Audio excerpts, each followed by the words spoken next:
Assalamualaikum warahmatullahi wabarakatuh. Waalaikumsalam warahmatullahi wabarakatuh. Apa kabar semuanya? Alhamdulillah, luar biasa. Allahu Akbar. Ya, alhamdulillah semuanya sehat ya. Sebelum memulai pembelajaran, kita berdoa terlebih dahulu. Silahkan Rizwan dipimpin doanya ya. Sebelum belajar, kita berdoa terlebih dahulu. Berdoa dalam hati, mulai. Berdoa selesai. Siap, beri salam. Assalamualaikum warahmatullahi wabarakatuh. Waalaikumsalam warahmatullahi wabarakatuh. Sebelumnya Ibu cek kerapihannya dulu. Ini Zakarias, mejanya diluruskan. Yang ini juga meja yang kedua, Zikri, diluruskan. Digeser. Coba bajunya dirapihkan dulu. Bajunya dirapihkan, sudah. Coba tunjukkan buku catatan dan buku paketnya dibawa. Coba ditunjukkan mana buku paketnya dan buku catatannya. Oke. Ya, sebelum memulai pembelajaran, karena tadi kalian habis upacara ya, kita ice breaking dulu seperti biasa. Silahkan semuanya berdiri. Nah, clue-nya adalah kalian cukup ikutin kata-kata Ibu. Ada 3 kata kunci dengan gerakannya masing-masing. Ini kan untuk melatih konsentrasi kalian juga ya. Jadi ada 3 kata kunci, ada TNI, ada PKI, dan ada Soekarno. Kalau Ibu bilang PKI, kalian tepuk teman kalian yang sebelah kiri. Kalau Ibu bilang TNI, kalian tepuk teman kalian yang sebelah kanan. Kalau Ibu bilang Soekarno, kalian tepuk tangan. Mengerti? Coba TNI, TNI, PKI, PKI, Soekarno. Ngerti ya? Nanti kita percepat. TNI, TNI, PKI, TNI, Soekarno, Soekarno, TNI, TNI, PKI, PKI, Soekarno, Soekarno, PKI. Iya. Sekali lagi ya. Konsentrasi. TNI, TNI, PKI, Soekarno, Soekarno, TNI, PKI. Ya, tepuk tangan.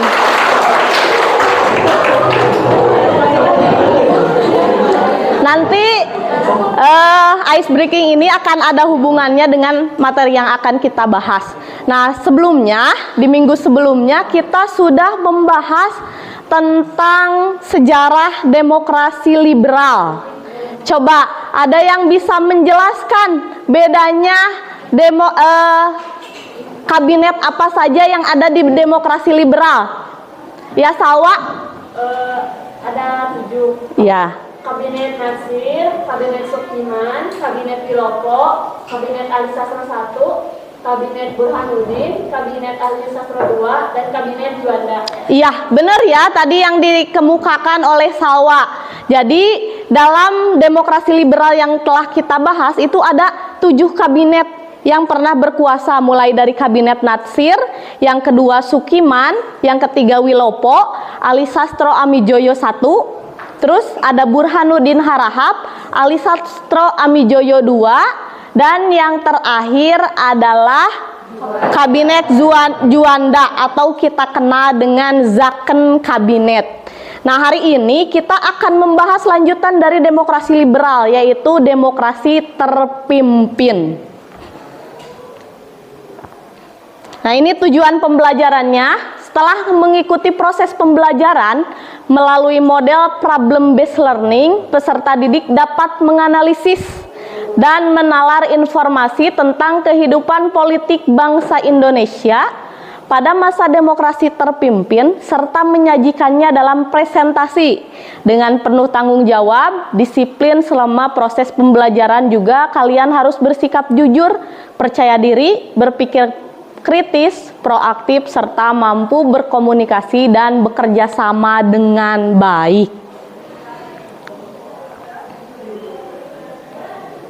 Nah, adapun KD dan IPK-nya ini yang pertama, kompetensi dasarnya menganalisis perkembangan kehidupan politik dan ekonomi pada masa demokrasi terpimpin. IPK-nya mengidentifikasi latar belakang terbentuknya sistem demokrasi terpimpin, mengidentifikasi kebijakan politik masa demokrasi terpimpin, dan menjelaskan proses berakhirnya demokrasi terpimpin. Sedangkan untuk 4.4-nya melakukan penelitian sederhana tentang kehidupan politik bangsa Indonesia masa demokrasi terpimpin, menyajikan presentasi hasil identifikasi masalah mengenai kehidupan politik masa demokrasi terpimpin. Nah, jadi selain kita belajar sejarah, kita belajar tentang demokrasi terpimpin ini juga kita akan belajar bagaimana sistem pemerintahan Indonesia yang berubah dari masa ke masa, dari demokrasi liberal ke demokrasi terpimpin. Apa perbedaannya, apa juga yang cocok untuk pemerintahan di Indonesia. Sepi sekali. Ibu mulai dari pertanyaan ini dulu. Kenapa banyak orang yang menyebut bahwa pemerintahan Soekarno sebagai masa Orde Lama? Kenapa disebut Orde Lama? Ada Orde Lama, ada Orde Baru. Nah, sebenarnya penamaan demokrasi terpimpin atau demokrasi liberal itu lebih objektif ketimbang penamaan Orde Lama ataupun Orde Baru atau penamaan yang memang sifatnya subjektif. Kenapa dianggap subjektif penamaan Orde Lama ini? Karena nama Orde Lama muncul atau dinamai oleh orde sesudahnya, yaitu pemerintahan Orde Baru yang dipimpin oleh Soeharto. Jadi terkesan objektif karena kan seolah-olah yang lama itu lebih jelek dan yang baru itu lebih baik. Jadi penamaan demokrasi liberal ataupun demokrasi terpimpin, penamaan untuk masa pemerintahan Soekarno itu lebih objektif ketimbang kita menyebutnya sebagai masa Orde Lama. Nah, terus kita masuk ke sini. Ini foto apa? Kabinet masa ya, kabinet masa demokrasi liberal.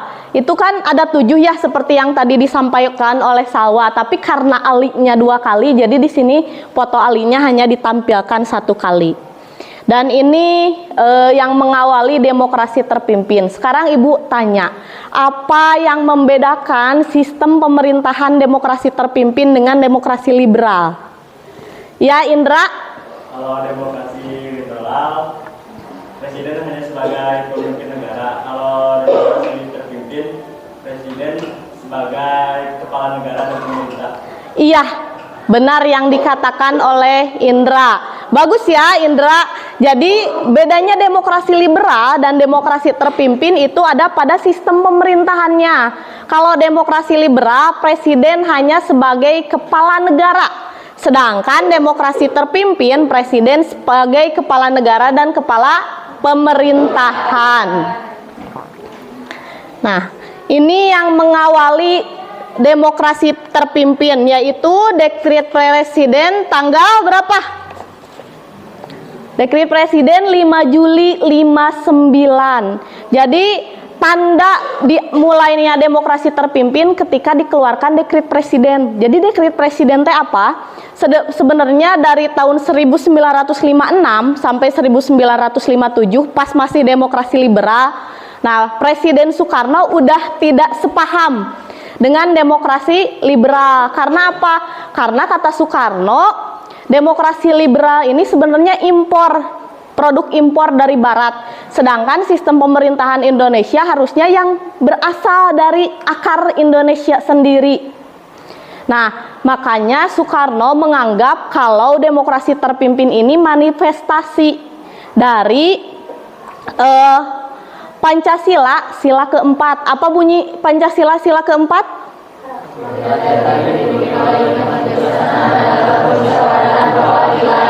Kerakyatan yang dipimpin oleh hikmah kebijaksanaan dalam permusyawaratan perwakilan. Nah, ini bedanya. Makanya salah satu isi dekret presiden itu yang pertama adalah pembubaran badan konstituante. Kenapa dibubarkan? Karena tidak juga berhasil membuat undang-undang 9 sampai 10 tahun Undang-Undang Dasar Indonesia masih UUDS. Jadi tidak juga berhasil dibentuk oleh kabinet karena kan kabinetnya turun naik ya. Kabinetnya banyak yang dijatuhkan. Terus yang kedua adalah kembali ke UUD 1945 yang asalnya Undang-Undang Dasar sementara. Dan yang ketiga adalah pembentukan DPRS dan DPAS. Nah, ini tadi yang Indra sampaikan. Bedanya kewenangan Soekarno sebagai presiden dan kepala negara ketika kembali ke Undang-Undang 1945. Jadi presiden sebagai kepala negara, presiden sebagai kepala pemerintahan bisa memberikan hak grasi, amnesti dan abolisi. Panglima tertinggi panglima perang tertinggi dan dapat juga mengangkat duta besar. Jadi ini kewenangan presiden ketika kembali ke Undang-Undang Dasar 1945. Nah, ini tapi walaupun demokrasi terpimpin ini diterapkan, tentu ada pro kontranya. Salah satu yang tidak setuju dengan konsep demokrasi terpimpinnya Soekarno adalah siapa ini? Ya, Muhammad Hatta. Wakil Presiden Muhammad Hatta ini tidak setuju dengan konsep demokrasi terpimpin Soekarno. Makanya dia mengundurkan diri dari jabatannya sebagai presiden, wakil presiden, dan akhirnya nanti karena orang-orang di luar Jawa menganggap mereka tidak ada perwakilan, muncul yang namanya pemberontakan PRRI Permesta. Makanya ada istilah dari duit tunggal menjadi duit tanggal. Jadi asalnya ya dua serangkai ini akhirnya karena Muhammad Hattanya mengundurkan diri, jadi tinggal satu orang, Soekarno. Sampai sini ada yang ditanyakan?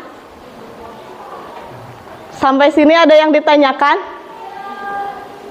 Ada yang ditanya? Ya, Gita, silakan. Apa yang dimaksud dengan konsep Nasakom? Apa yang disebut dengan konsep Nasakom? Ada yang tahu? Nasakom kepanjangan dari apa? Tahu. Epa? Nasionalisme, agama dan komunisme. Ya, nasionalis, agama dan komunis. Nah, Ibu punya gambarannya. Ini. Jadi Soekarno ketika demokrasi terpimpin, dia punya sebuah paham yang sebenarnya konsep politik ini sudah digagas Soekarno ketika dia masih menjadi mahasiswa di Teknik Hawk School atau sekarang ITB, yang waktu itu Soekarno ketemu Ibu Inggit. Nah, dia sebenarnya udah punya konsep Nasakom. Tapi pas demokrasi terpimpin, akhirnya dia menerapkan konsep Nasakom ini. Nah, karena di Indonesia ada 3 kekuatan politik, yaitu nasionalis yang diwakili oleh Partai PNI, Partai Nasionalis Indonesia, agama yang diwakili oleh Partai NU karena nanti Masyumi-nya dibubarkan, dan yang terakhir komunis yang diwakili oleh Partai PKI.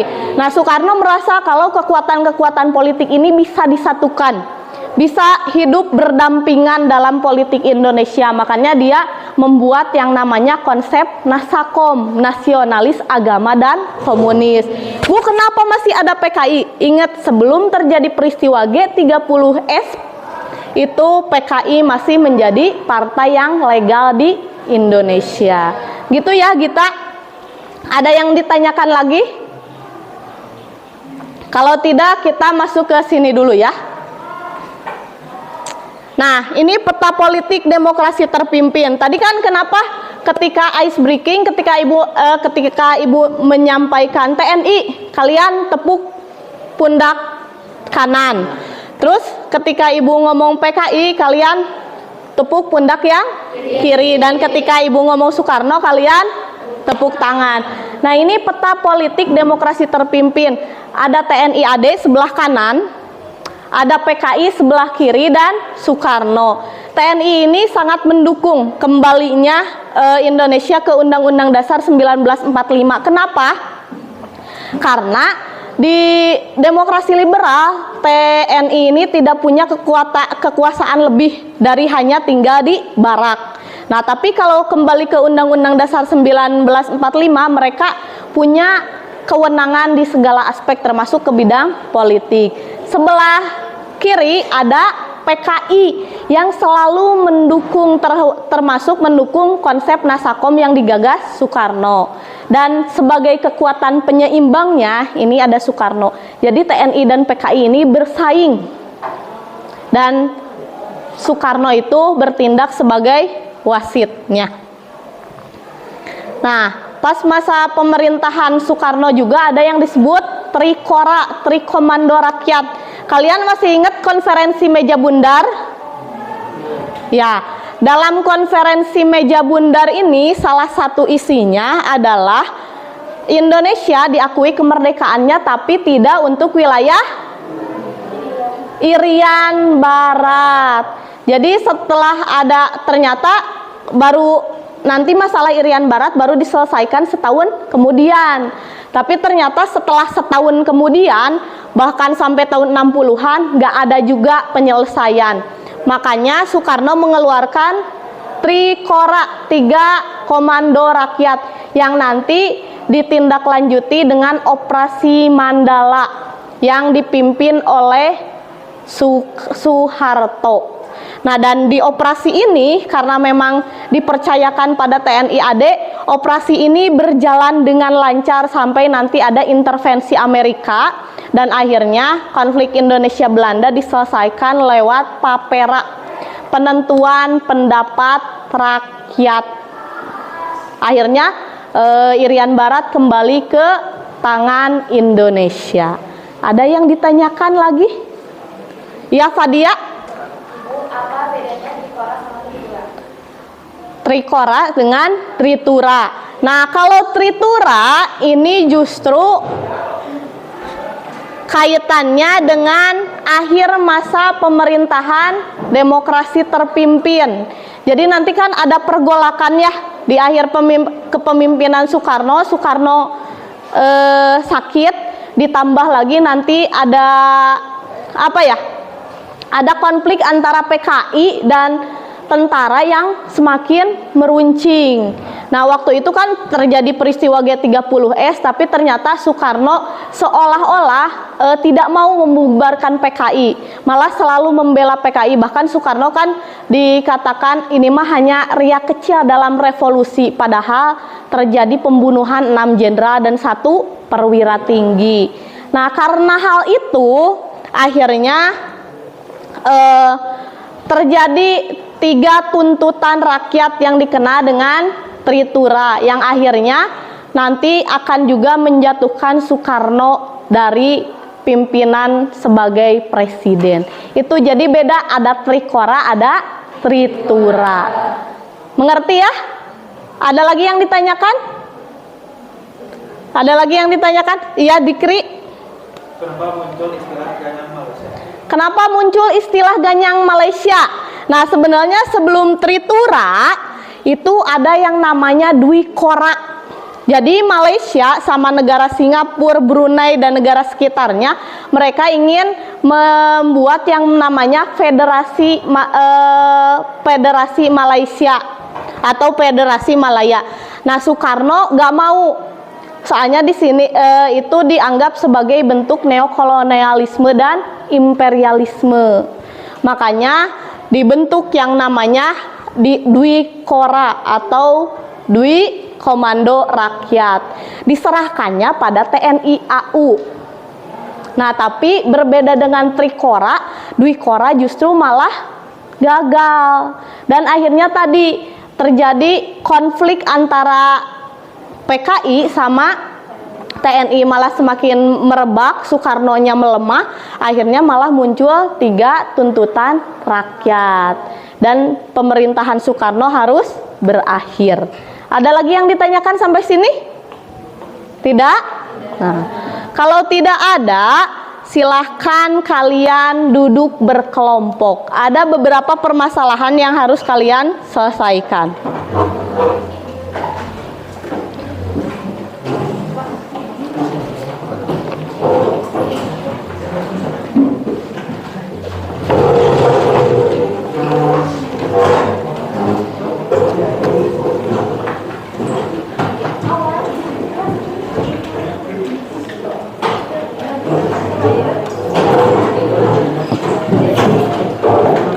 Sudah duduk berkelompok? Kelompok 1 ini? Kelompok 2 mana?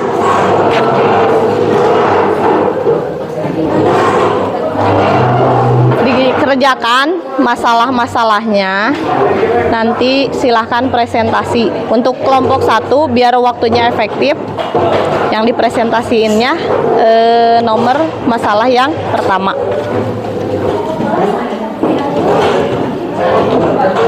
Silahkan dikerjakan, nanti biar waktunya efektif. Kelompok 2 presentasinya untuk nomor 2 ya.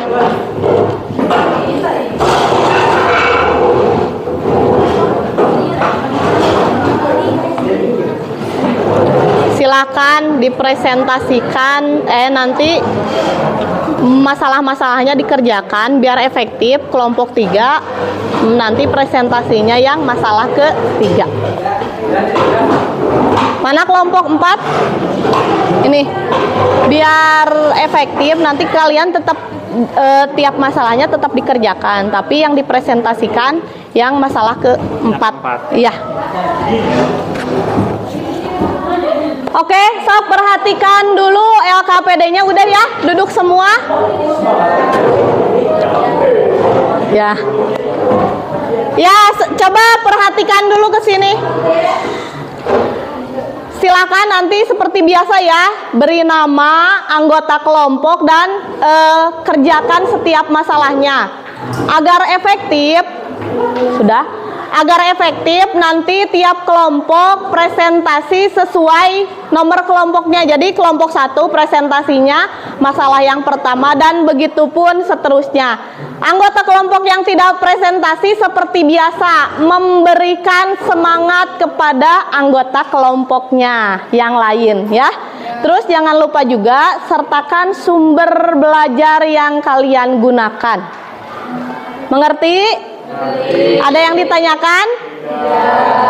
20 menit beres ya? Ya, silakan dikerjakan. Menyusun undang-undang itu tidak berjalan kan ya sampai hampir 9 tahun. Dan malah menimbulkan pertikaian. Iya. Perdebatan. Sampai presiden. Akhirnya Dewan Konstituante yang bertugas untuk menyusun undang-undang tersebut dibubarkan lewat dekret tersebut dan kembali ke UUD 1945 gitu. Ya. Setelah diberlakukannya kembali UUD. Iya, jadi kan tadi ada yang kewenangan itu.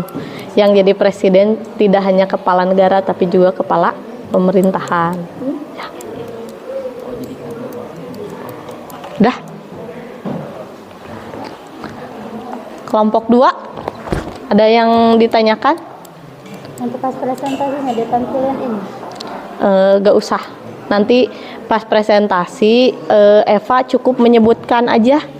Ini kan apa sih di soalnya? Mana tadi di LKPD-nya? Masalah yang kedua terkait penerapan konsep Nasakom pada demokrasi terpimpin. Cukup jelasin, ya, cukup jelasin itu aja. Nanti saya akan menjelaskan terkait masalah yang kedua mengenai ini penerapan konsep Nasakom pada masa demokrasi terpimpin. Itu. Kelompok 3, Ririn. Nanti pas awal Ririn menjelaskan aja, saya akan menjelaskan terkait masalah yang ketiga mengenai ini kan ya, mengenai politik mensusuar pada masa Soekarno. Rizky, udah siap? Nanti di itu aja ya, di awal dijelaskan aja kan, tidak ditampilkan trituranya. Saya akan menerangkan masalah yang keempat mengenai ini kan berarti ya isi tritura dan kaitannya keterkaitan tritura dengan berakhirnya masa demokrasi terpimpin. Ada sudah semua? Kelompok 1? Kan ini tadi bilang kami kembali UUD 45 teh, jadi pemerintahan Soekarno teh jadi bisa mengatur pemerintahan. Jadi Soekarno presiden itu bukan cuma sebagai kepala negara, tapi kepala pemerintahan, terus panglima tertinggi juga kan di militer yang berhak menyatakan perang dan penghentian perang terhadap sebuah negara. Nah lalu setelah tidak berlakunya kembali UUD teh, itu kan karena masyarakat nanti merasa tidak relevan dengan UUD 450. Yang mana maksudnya? Ini. Iya, jadi kan sebenarnya konsep dari UUD ini kan sistem pemerintahan yang berganti asalnya dari sistem pemerintahan parlementer ke sistem pemerintahan presidensial. Presidensial atau presidensial. Itu intinya.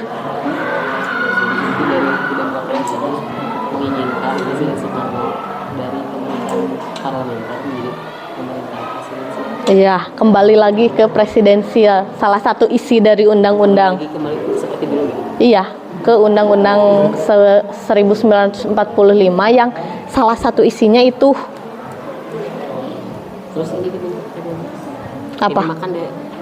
Nah, kalau ini mah dari Iya, karena kan Dewan Konstituantenya dibubarkan, jadi dibentuk ini yang sementara. Dah.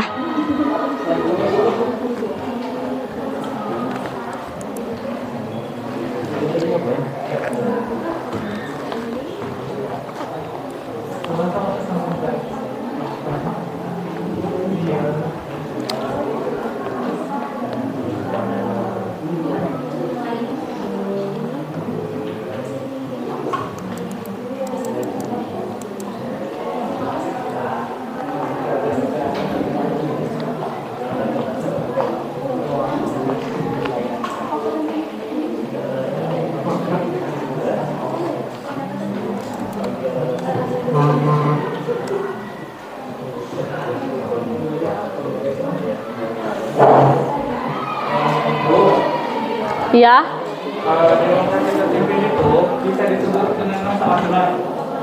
gimana? Demokrasi terpimpin itu bisa disebut dengan masa Orde Baru.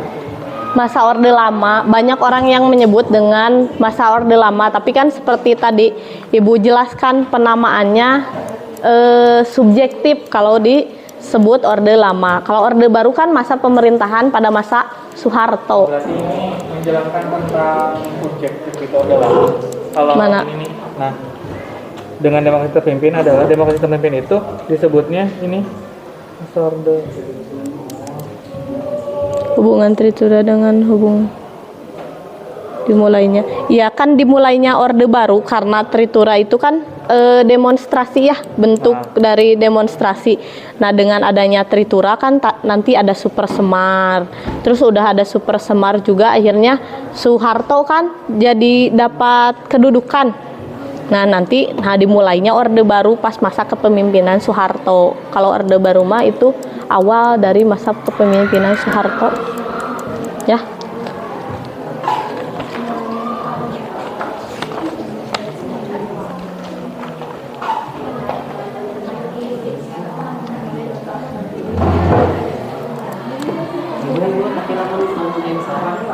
Iya. Sudah siap semuanya? Kelompok 1 udah siap? Kelompok 2? Kelompok 3? Kelompok 4 sudah siap? Kita mulai dari kelompok 1 aja ya. Silahkan kelompok 1 diwakili oleh Randy. Silahkan ke depan.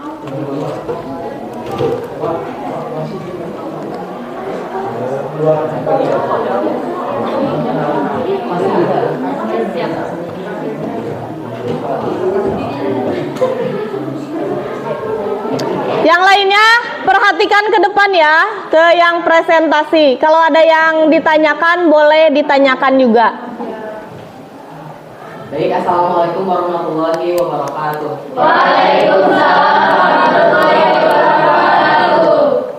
Sebelumnya terima kasih kepada teman-teman yang sudah menonton dan juga yang terhormat terima kasih kepada Ibu Ida yang telah memberikan saya kesempatan untuk berdiri di sini.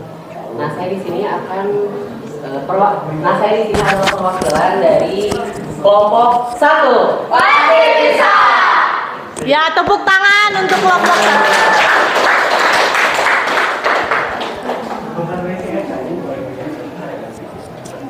Ibu ya tenang.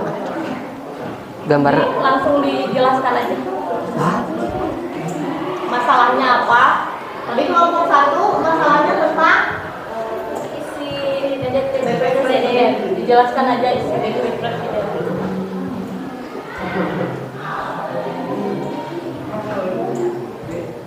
Dijuan kiriman itu naman foto pamfletnya. iya. Nah itu.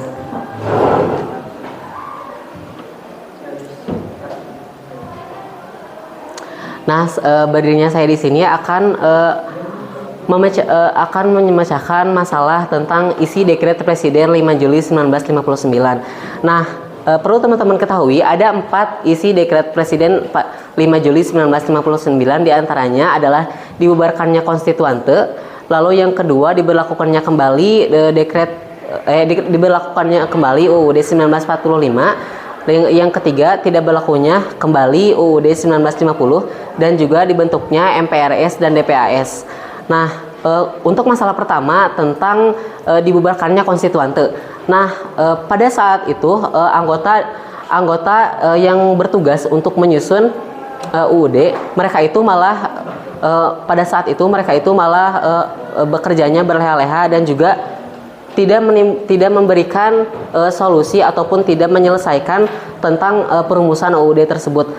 Bahkan sampai pada saat itu mereka malah menimbulkan perdebatan walaupun sudah mengadakan sidang yang cukup lama, sekitar 9, karena pada saat itu kan demokrasi yang berjalan demokrasi yang berjalan sampai 9 tahun. Nah, pada saat itu menimbulkan banyak sekali perdebatan mengenai penyusunan UUD ini karena mereka dianggap tidak mengerjakannya dengan baik. Nah, pada saat itu pada 22 April 1955 Soekarno mengajukan untuk diberlakukannya kembali UUD 45 yang dikukuhkan pada dekret. Lalu yang kedua diberlakukannya kembali UUD 45. Nah, karena ya Allah, waduh.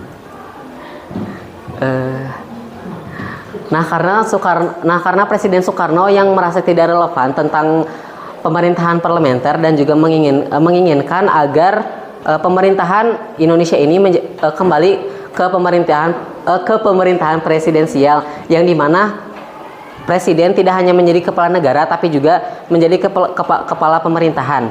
Lalu yang ketiga dibubarkannya UUD 45. Nah, karena itu pada saat itu karena presiden merasa UUD 45 ini sudah tidak bagus lagi untuk digunakan di negara. Nah, ya 1950 sudah merasa tidak bagus lagi untuk digunakan di Indonesia, maka presiden ingin kembali kembali diberlakukannya UUD 1945. Lalu lalu yang keempat tentang dibentuknya MPRS dan DPAS. Nah, karena konstituante ini dibubarkan, maka Presiden Soekarno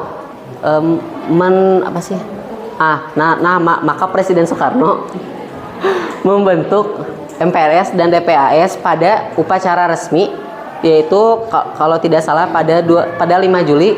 Pada 5 Juli 1959 dan juga tentang diberlakukannya kembali UUD 1945.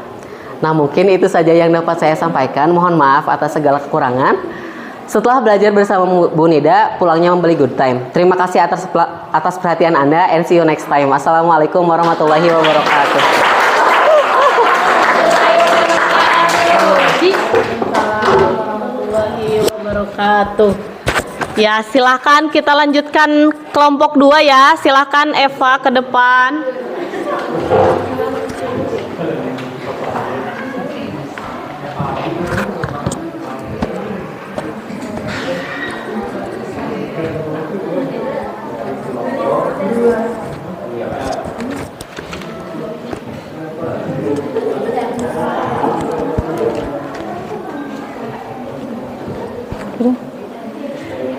Ibu LKPD namanya.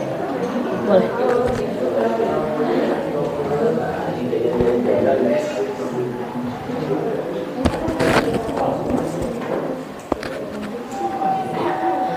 Assalamualaikum warahmatullahi wabarakatuh. Waalaikumsalam warahmatullahi wabarakatuh. Izin memperkenalkan diri, nama saya Eva Nur Halimah dari kelompok 2. Luar biasa. Tepuk tangan.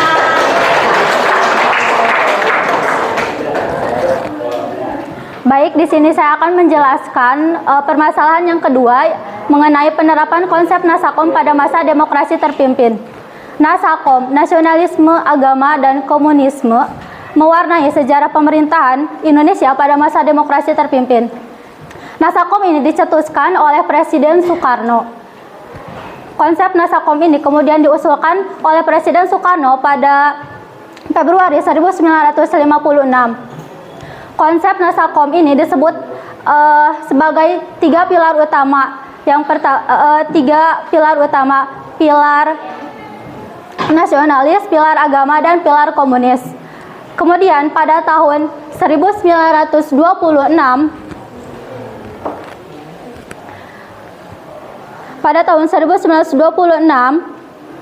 gagasan 3 pilar utama sudah terbesit dalam pikiran Soekarno.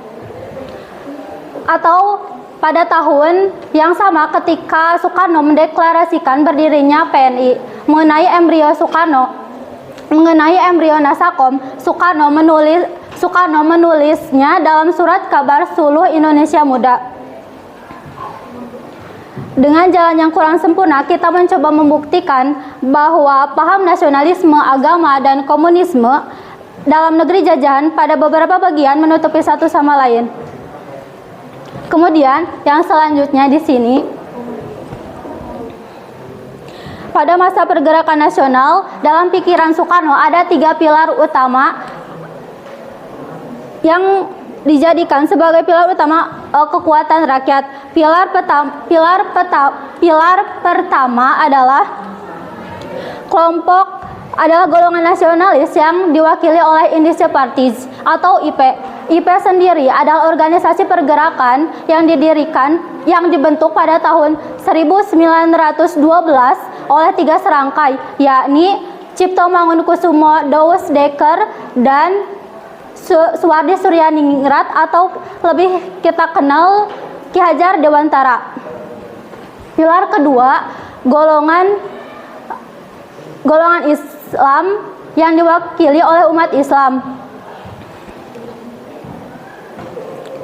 Menurut Soekarno, Sarekat Islam atau SI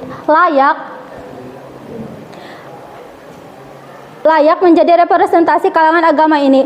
Pilar ketiga adalah Marxisme yang saat itu sepatutnya diemban oleh Partai Komunis Indonesia. Kemudian pada tahun 1956, Presiden Soekarno menilai bahwa sistem parlementer tidak cocok di pemerintahan Indonesia. Sebagai pengganti demokrasi parlementer, Soekarno menawarkan sistem pemerintahan baru, yaitu demokrasi terpimpin. Hanya saja tidak semua kalangan setuju kepada demokrasi terpimpin dan Nasakom yang diusulkan oleh Presiden Soekarno tersebut. Salah satunya adalah Wakil Presiden Republik Indonesia, yaitu Muhammad Hatta. Bagi Hatta, demokrasi terpimpin membuat kekuasaan negara membuat kekuasaan negara kian terpusat kepada sosok presiden. Dan itulah kemudian yang terjadi. Kemudian Muhammad Hatta mundur dari wakil presiden Republik Indonesia karena Soekarno semakin otoriter. Kemudian pada tahun 1965 sistem demokrasi terpimpin akhirnya diterapkan beserta dengan konsep Nasakom. Soekarno menyatukan 3 kekuatan politik terbesar di Indonesia pada saat itu untuk memberikan dukungan pada posisinya sebagai presiden.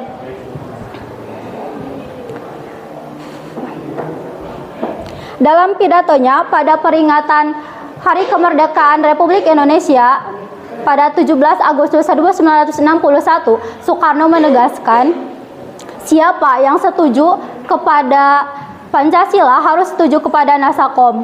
Siapa yang tidak setuju kepada Nasakom sebenarnya tidak setuju kepada Pancasila. Lantang Soekarno pada saat berpidato pada Hari Kemerdekaan Republik Indonesia. Kemudian terjadinya peristiwa berdarah G30S 1965 membuat pemerintahan Soekarno mulai goyang. G30 SPKI merupakan awal runtuhnya rezim Orde Lama yang dipimpin oleh Presiden Soekarno. Setelah kekuasaan Soekarno benar-benar terkikis dan kepemimpinan negara mulai diambil alih oleh Soeharto, segala hal yang berbau komunis menjadi terlarang. Penerapan Nasakom pun berakhir, begitu pula dengan sistem demokrasi terpimpin yang dipimpin oleh Presiden Soekarno sendiri. Mungkin cukup sekian penjelasan mengenai permasalahan 2, yaitu mengenai penerapan konsep Nasakom pada masa demokrasi terpimpin. Namun sebelum itu, sebelum saya menutup presentasi kali ini, ada pantun terlebih dahulu.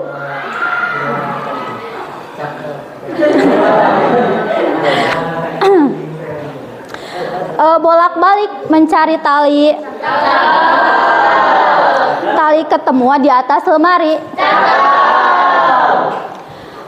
Bunida baik sekali, materinya dapat kita cermati.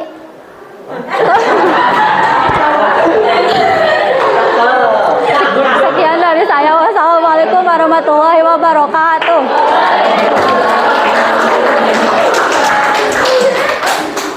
Ya, silakan kelompok 3.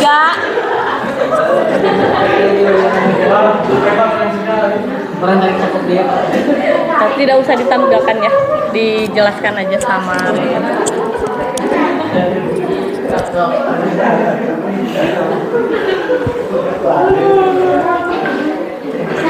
Baik, Assalamualaikum warahmatullahi wabarakatuh. Waalaikumsalam warahmatullahi wabarakatuh. Perkenalkan, saya Rini Septiani, perwakilan dari kelompok 3. Selamat Patrisa.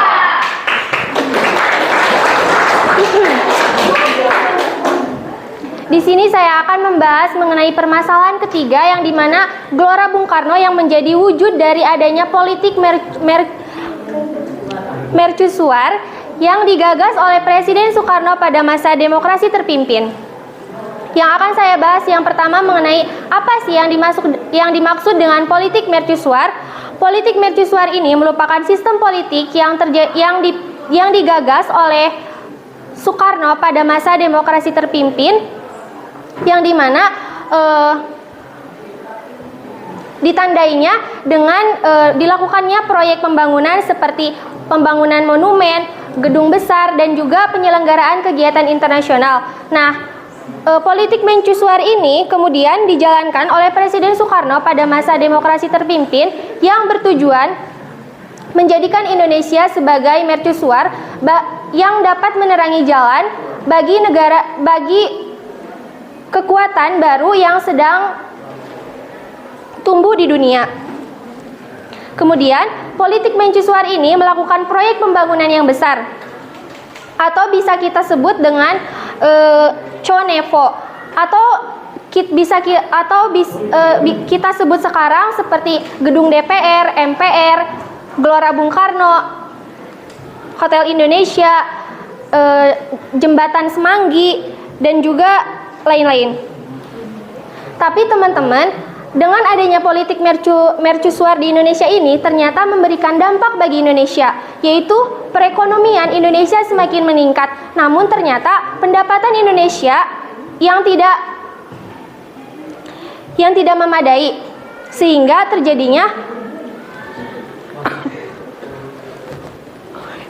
terjadinya pembekakan anggaran belanja. Hal tersebut terjadi karena adanya pembangunan proyek-proyek mercusuar yang lebih bersifat politis daripada ekonomi. Kemudian selanjutnya, apa sih kaitannya politik luar negeri Indonesia dengan demokrasi terpimpin? Seperti yang kita ketahui, bahwasannya politik mercusuar ini merupakan politik yang digagas oleh Presiden Soekarno pada masa demokrasi terpimpin. Nah, tujuannya tadi adalah untuk menjadikan negara Indonesia sebagai negara satu-satunya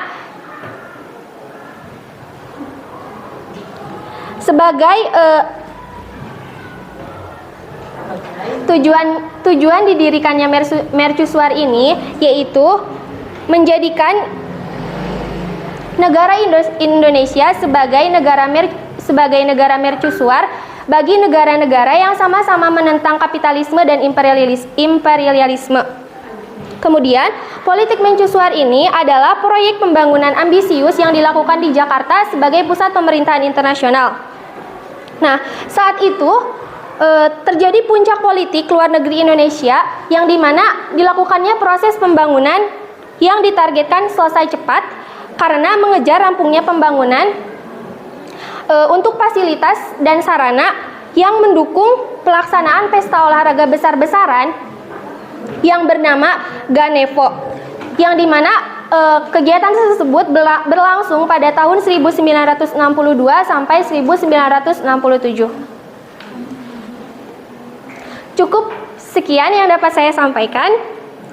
Bila ada kesalahan mohon dimaafkan, bila ada perasaan mohon diungkapkan. Wassalamualaikum warahmatullahi wabarakatuh.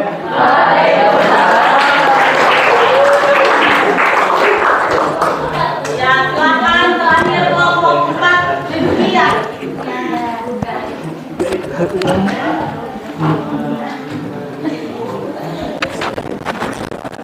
Aduh.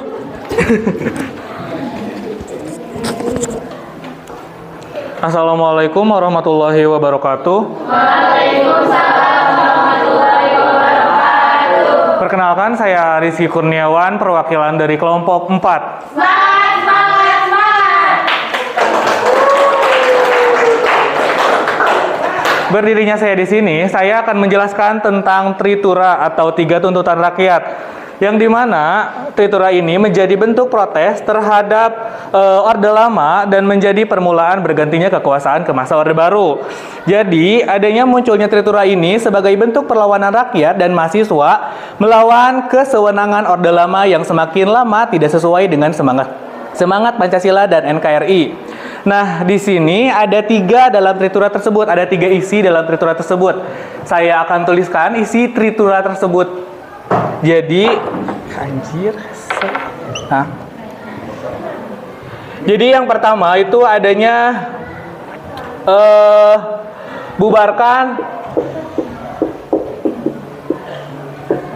Aduh.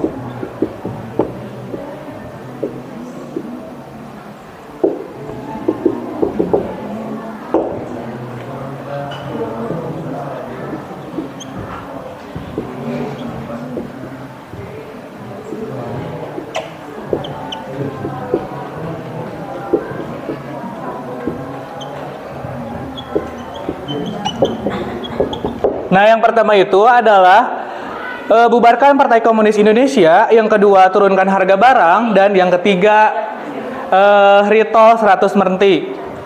Nah, jadi kenapa sih munculnya 3 bentuk ini atau tritura itu. Jadi gini teman-teman, kondisi Indonesia di tahun 1960-an sangat bergejolak. Presiden Soekarno memposisikan Indonesia berlawanan dengan negara-negara barat.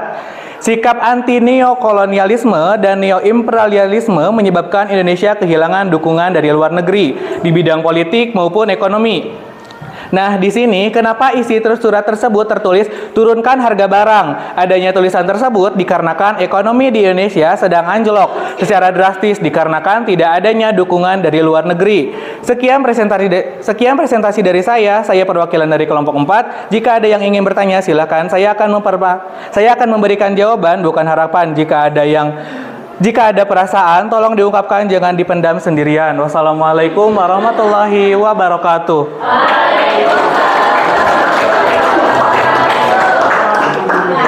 Tadi presentasinya ada yang ditutup oleh pantun, ada juga yang kayaknya itu yang curhat, kalau ada perasaan bukan diungkapkan. Ya Ibu akan membangun sedikit yang mengulas sedikit dari presentasi kelompok 1, 2, 3, dan 4. Tadi presentasinya sudah bagus, tapi Randy tadi ada yang salah ngomong yang tidak berlakunya Undang-Undang Dasar 1945, harusnya tidak berlakunya Undang-Undang Dasar 1950 dan berlaku kembali Undang-Undang Dasar 1945.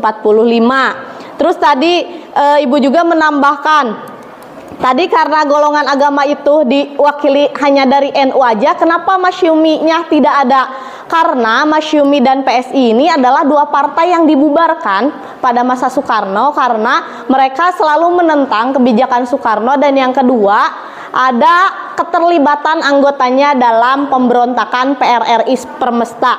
Terus yang ketiga juga tadi kan ya ada politik mensusuar yang sebenarnya itu pembuktian Soekarno, walaupun ternyata memang bangunannya hasilnya terlihat dan masih digunakan sampai sekarang, tapi ternyata gejolak politiknya di sana juga dirasakan. Dan yang terakhir tadi ya, kenapa sampai ada tritura? Tadi Rizky kurang membahas. Tritura itu muncul gara-gara awalnya ada peristiwa G30S. Jadi seperti itu. Nah, untuk tepuk tangan untuk semua kelompok. Selanjutnya kita akan menyimpulkan hasil pembelajarannya. Coba ada yang ingin memberi kesimpulan dari pembelajarannya? Ya Eva, silahkan. Secara singkat saja. Jadi kesimpulan yang saya dapat dari mempelajari masa demokrasi terpimpin ini adalah demokrasi terpimpin ini adalah sistem demokrasi pemerintah yang menempatkan segala kebijakan atau keputusan yang berpusat pada pemimpin negara. Sejarah masa demokrasi terpimpin ini terjadi pada tahun 1959 sampai 1965 di Indonesia, terkait erat dengan dekret Presiden 5 Juli 1959, di mana isi dari dekret Presiden 5 Juli 1959 ini yang pertama pembubaran konstituante, menetapkan kembali Undang-Undang Dasar 1945 dan menetapkan MPRS dan DPAS. Sistem politik dan pemerintahan ini bersifat terpusat pada sistem pemerintahan Presiden Soekarno. Iya, jadi benar ya yang dikatakan oleh Eva ini. Jadi sistem demokrasi terpimpin ini memang memberikan kewenangan yang lebih luas kepada Presiden Soekarno selaku kepala negara maupun kepala pemerintahan. Beda sama demokrasi liberal yang Soekarno hanya sebagai simbol pemerintahan saja. Nah, untuk selanjutnya ada evaluasi yang harus kalian kerjakan. Sudah di-share sama Eva ya lewat Google Form. Silakan kalian buka dan kerjakan soal dalam Google Form-nya 10 menit. Silakan dibuka Google Form-nya, dikerjakan soalnya.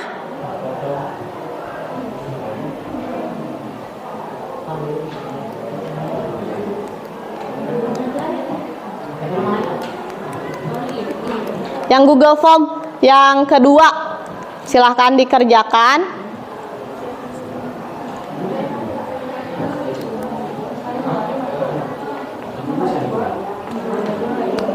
Dikerjakan, dibuka Google Form-nya.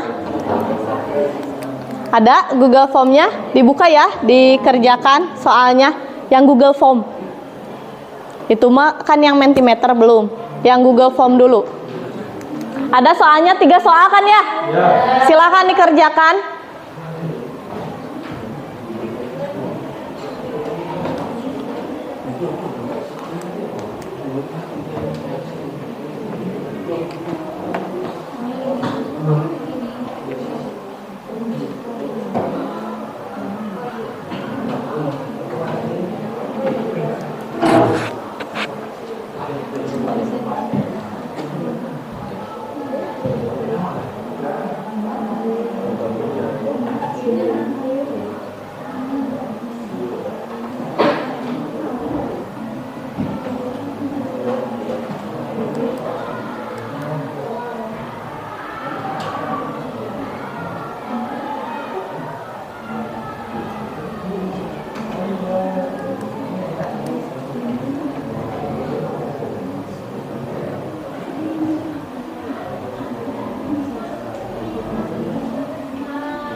Saatnya istirahat.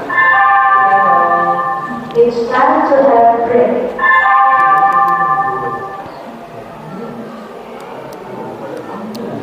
Udah 10 menit sudah ya? Ya.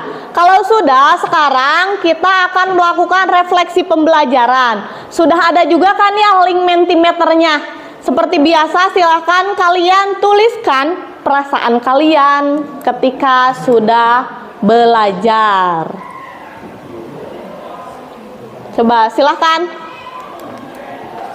Apakah yang ini?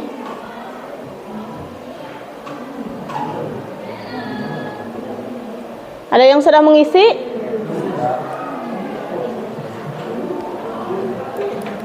Udah? Nah iya, ada yang menulis senang, sepertinya tidak tampak. Nah, very happy, sangat seru. Aduh, yang ngasih hati juga ya sama bunga, senang, hahaha. Hahaha, luar biasa, seru, serius sekali, very happy. I'm so happy. Ya. Yang lain silakan diteruskan. Senang, senang, senang. Iya.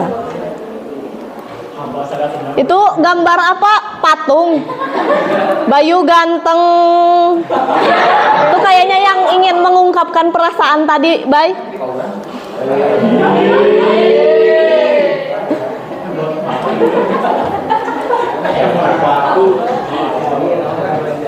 Ya, sudah ya? Ya. Kita sudah melakukan pembelajaran hari ini. Terima kasih juga. Untuk pembelajaran selanjutnya kita akan membahas tentang sejarah atau sistem ekonomi pada masa pada masa demokrasi terpimpin. Nah, sekian pembelajaran dari Ibu ya. Mohon maaf apabila ada kesalahan. Kalian juga semangat terus ya sebelum istirahat. Sebelum kita tutup, kita berdoa terlebih dahulu. Silakan Rizwan dipimpin doanya. Sebelum kita mengakhiri pembelajaran hari ini, sebaiknya kita berdoa terlebih dahulu. Berdoa dalam hati, mulai.